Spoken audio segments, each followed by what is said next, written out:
Bonjour à toutes et à tous, bienvenue sur ma chaîne, la chaîne spécialisée dans les adaptations de jeux vidéo.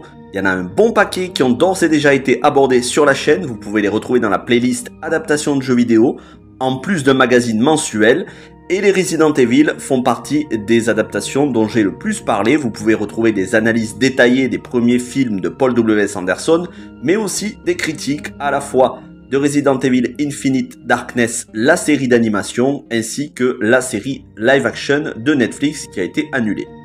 Aujourd'hui, nous allons parler du quatrième film d'animation Resident Evil Death Island, à savoir que comme les trois premiers, Dégénération, Damnation, Vendetta, ainsi que la série d'animation Infinite Darkness, ce film est canon avec la saga vidéoludique. Ça fait pleinement partie des événements de la saga et ce sont les mêmes personnages, la même chronologie et toutes leurs actions sont canon avec le reste des jeux, même si vous verrez dans cette critique où il n'y aura pas de spoiler narratif en dehors du synopsis de base, vous verrez que c'est raccord avec les actions qu'ils ont fait dans les jeux sans pour autant gâcher l'intrigue des jeux ni être indispensable pour comprendre le reste de la saga. Alors Resident Evil Death Island, c'est réalisé par Eiichiro Asumi, qui était déjà le showrunner de la série Netflix Resident Evil Infinite Darkness, et le scénario est ici signé par Makoto Fukami, qui a signé le scénario du précédent film d'animation Resident Evil Vendetta.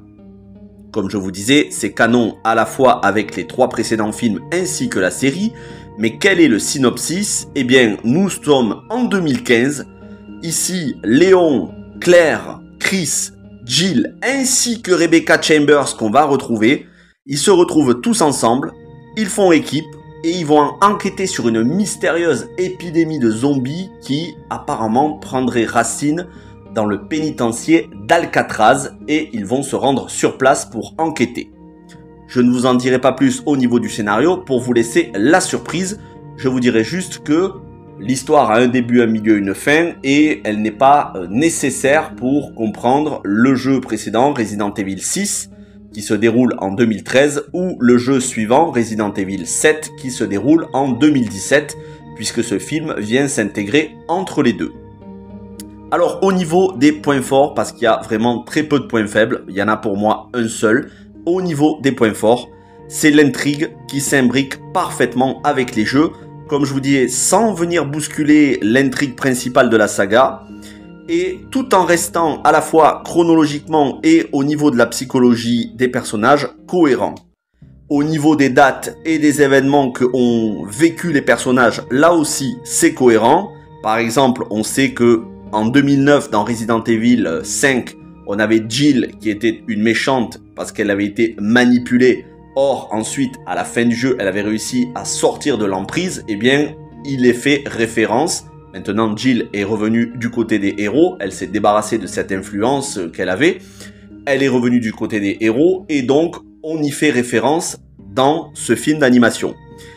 Tout comme TerraSave. TerraSave, que c'est l'organisation à laquelle Claire s'est alliée il y a maintenant plusieurs années, y compris dans les jeux.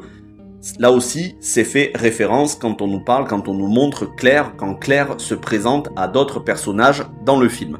Donc, les événements qu'ont vécu les personnages, les organisations auxquelles ils ont appartenu, les chocs qu'ils ont pu avoir, tout cela est intégré dans la psychologie et dans l'intrigue.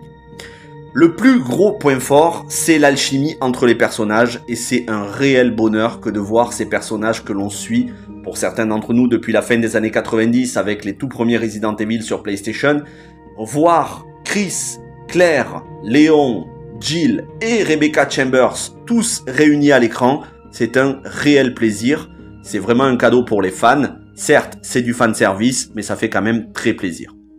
Au niveau de l'action, c'est rythmé, il n'y a aucun temps mort, les séquences de combat et de tir sont lisibles, c'est très fluide. Chaque personnage est iconisé à un moment ou à un autre du film. Chacun a son moment de bravoure, mais aussi son moment de danger et d'émotion. Quant au doublage français, il est excellent.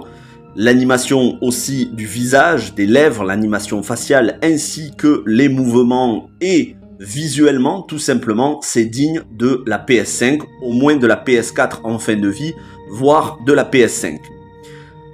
Autre point fort, l'existence du film qui se suffit à elle-même, comme je le disais plus tôt, et l'intrigue qui n'est pas trop complexe, parce que c'est vrai que les Resident Evil, quand on veut faire quelque chose de canon, il faut intégrer tous les éléments, et les Resident Evil, ça s'étale quand même sur des décennies avec énormément de ramifications, si en plus on prend les spin-offs comme les Resident Evil Révélation.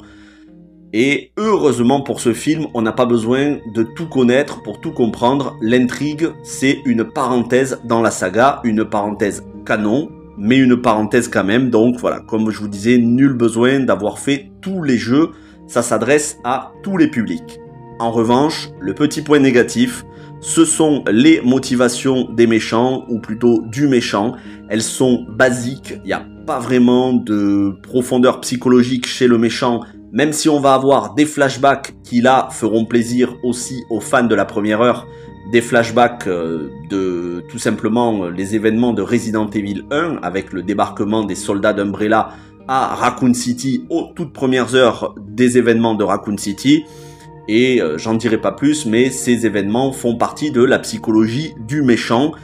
C'est pas très travaillé, c'est une banale histoire de vengeance, mais à la rigueur, c'est pas très grave. Au moins, le film se suffit à lui-même, et c'est surtout pour les personnages qu'on aime, ces 5 personnages qu'on a suivis durant des décennies dans plein de jeux différents et qu'on avait hâte de voir et dont on avait hâte d'avoir des nouvelles en dehors des jeux. Et enfin, je conclurai cette vidéo en vous disant que au niveau du doublage, eh bien, le doublage, on a des têtes connues. Alors pour Chris, c'est encore un nouveau doubleur. Je vous parle du doublage en version originale.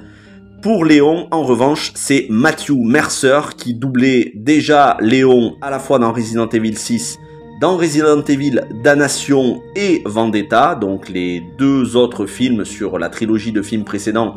Et on avait Dégénération, Damnation, Vendetta. Matthew Mercer doublait déjà Léon S. Kennedy sur Damnation et Vendetta.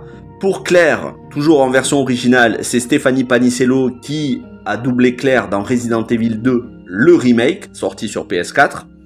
Pour Jill, c'est Nicole Tompkins qui la double dans Resident Evil 3, le remake que l'on a eu sur PS4.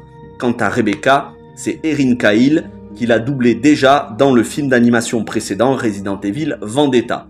Donc on est en terre connue avec Gilles Morvan qui est au niveau du doublage français. Alors je ne voudrais pas vous dire de bêtises, mais je crois que c'est Léon si je ne me trompe pas. En tout cas, on a un film qui est très solide en matière de doublage, en matière visuelle, au niveau des graphismes. On a vraiment l'impression d'être sur de la cinématique PS5. Au niveau de l'intrigue, certes c'est simple, mais ça va droit au but. Et au niveau du plaisir, du fun et de la récompense en termes de fanservice, on est sur quelque chose de très respectueux pour les fans. C'est personnellement, de tous les films Resident Evil en animation, celui que j'ai préféré, même si j'avais vu les 3 précédents ainsi que la série d'animation. De tous les films d'animation en dehors des films de Paul W.S. Anderson, de tous, c'est celui que j'ai préféré. Je l'ai regardé et je le regarderai encore de nombreuses fois. Donc je ne saurais que trop vous recommander de regarder ce Resident Evil Death Island. Je me suis gardé de tout spoiler justement pour vous garder la surprise du scénario. N'hésitez pas à me dire ce que vous en avez pensé. Et pour ceux qui me poseraient la question où se le procurer, bien, le film vient de sortir en DVD, Blu-ray, vidéo à la demande. Donc vous allez sur Allociné et vous saurez comment vous procurer le film. Et sinon vous allez sur Amazon ou n'importe quel autre site. Là je vous parle bien évidemment comment se le procurer de manière légale, parce que je ne mentionnerai rien d'autre dans cette vidéo. Voilà ce que je pouvais vous dire. On se retrouve très bientôt pour d'autres adaptations de jeux vidéo, notamment au mois d'août et au mois de septembre. J'en ai beaucoup en stock qui sont déjà prêtes. Certaines très connues, d'autres que vous ne connaissez probablement pas du tout, voire qui sont quasiment inédites en France. En tout cas, je vous prépare plein de surprises et on se retrouve en fin de cette semaine, ce dimanche 30 juillet, si je ne me trompe pas, pour adaptation de jeux vidéo, le mag, toutes les news que l'on a eues durant le mois de juillet sur les adaptations de jeux vidéo en films et séries en développement. Merci d'avoir regardé cette vidéo. Si vous l'avez appréciée, n'hésitez pas à la liker, vous abonner, partager. Je le rappelle, cette chaîne est la chaîne adaptation de jeux vidéo, la chaîne spécialisée. Je veux être le plus exhaustif possible et je fais d'ailleurs le full set de toutes les adaptations au format physique. Et un peu plus tard dans l'année, lorsque j'inaugurerai ma nouvelle gaming room, je vous présenterai toute ma collection d'adaptations de jeux vidéo et je peux vous dire qu'il y a des belles pépites. Voilà, merci à toutes et à tous, portez-vous bien, à très bientôt et ciao tout le monde.